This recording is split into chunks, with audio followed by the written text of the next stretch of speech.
A little over 850 years ago, two small children walked out of a field in a place called Woolpit in Suffolk, and they were bright green. Were these children aliens? Well, the locals definitely thought they were. Their skin had a very strange green tinge, and even more mysterious was the language they spoke, like nothing that the locals had ever heard before.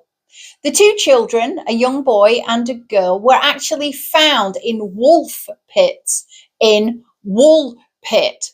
Try saying that too many times.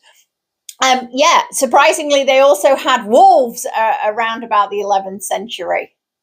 So these very peculiarly dressed children that don't speak the language and are bright green, shocking the locals still took them in and tried to look after them and tried to feed them. But these children would not eat. It was only when they were offered, for some reason, raw broad beans that the children actually started to eat anything. The boy unfortunately sickens and dies, but there is good news for the girl. She learns to speak English. She becomes baptized, so that's very important back in the 11th century. She ends up working in the knight's household who originally took her in, and she even married. The locals asked these children where they actually came from. The girl had a story she stuck to for her whole life.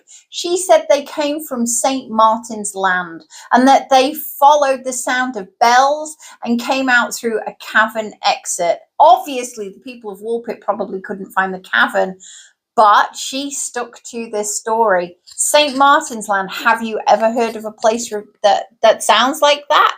Could it be somewhere which might be on the European continent? Maybe.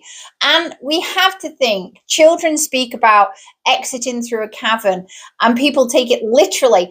Perhaps these children had been kept in Twilight World. They had been in darkness, but it was because maybe they were kept in captivity. Maybe they were locked up. Maybe they were underground. Who knows? They could have come from a foreign land, and there could be reasons why she felt that they'd exited through a cavern. So you might think this is the most bizarre and bonkers story ever. And let's be honest, alien children landing in the UK is pretty wild.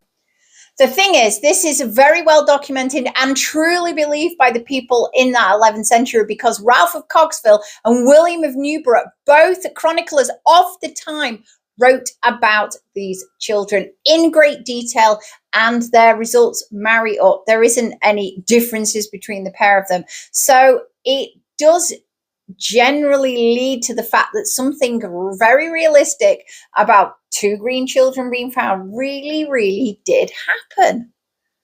Many people today believe that these children were orphans of Flemish parents who were persecuted at this time, and that would explain the peculiar language. As for the colour of them, extreme starvation, extreme malnutrition can cause hyperchronic anemia, and you go that peculiar green colour. It is solved through eating healthily and being fed well, which the girl was, and she recovered her normal colour. So she was not a little green alien. However, no theory that's come out yet solves the mystery of every part of them. But yes, there really were, I believe, some little green children once found in a place called Woolpit. What do you think? Do you believe that these green children were aliens? Do you believe that it's a strange tale? Or do you think it's really the truth? Tell me in the comments box below. If you love history and mysteries and strange things and open investigations, and you just amazed at what we still don't know in this world, even with AI, then please, in the description box below, please click the link, send your email, and I will surprise your inbox with something very interesting and a bit mysterious.